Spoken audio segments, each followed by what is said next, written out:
Leland Vittert joining us now. He has covered this evolving crisis in Eastern Europe since his time in Ukraine back in 2014. That's when Moscow was first moving in on its neighbor's turf.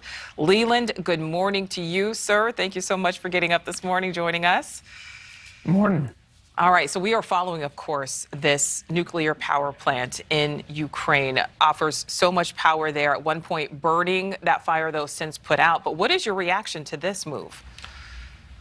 I think it shows you just the depravity that the Russian tactics and what the Russians are willing to do to bring the Ukrainians to their knees. The idea that you would attack a nuclear power plant, and this is a key strategic location for both the Ukrainians and the Russians, because it controls access to a river that then would allow the Russians to move north. And obviously for the Ukrainians, it would keep the Russians from moving north. So it was more than just about power plant itself and the fact that it supplies power to more than a quarter of Ukraine. The issue for Russia here is the value of attacking a nuclear power plant from a tactical or strategic standpoint versus the cost on the world stage. Because as this broke last night, in the United States, overnight in Ukraine, the whole conversation about the war in Ukraine changed once again. And every time Vladimir Putin seems to have done something over the past 8 days in this war, he appears to be miscalculating or simply not caring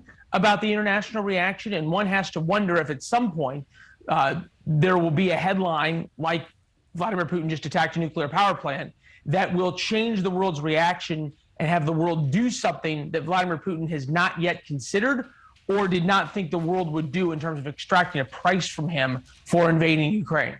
Well, Leland, kind of to expand upon that, we've been speaking to some of our military guests, some of our political guests, asking them if they think this move on the power plant will change the course of action of U.S. troops. Do you think it will?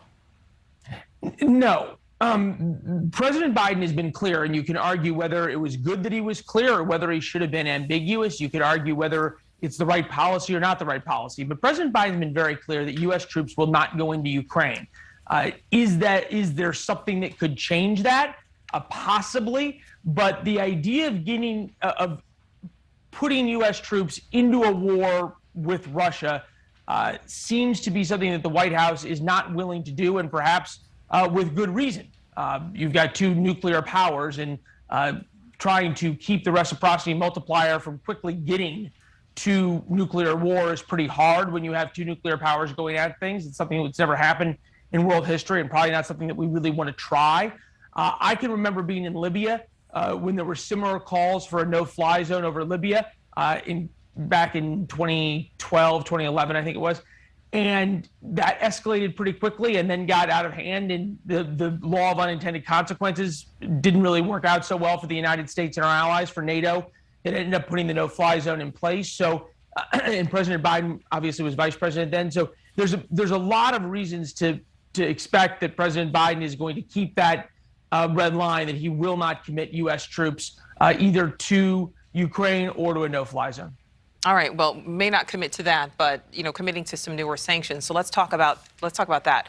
How did the White House choose these 8 men to sanction? What is their significance to Putin's operation? Are these sanctions coming at the right time? Should they have come sooner? Should we wait? What are your thoughts?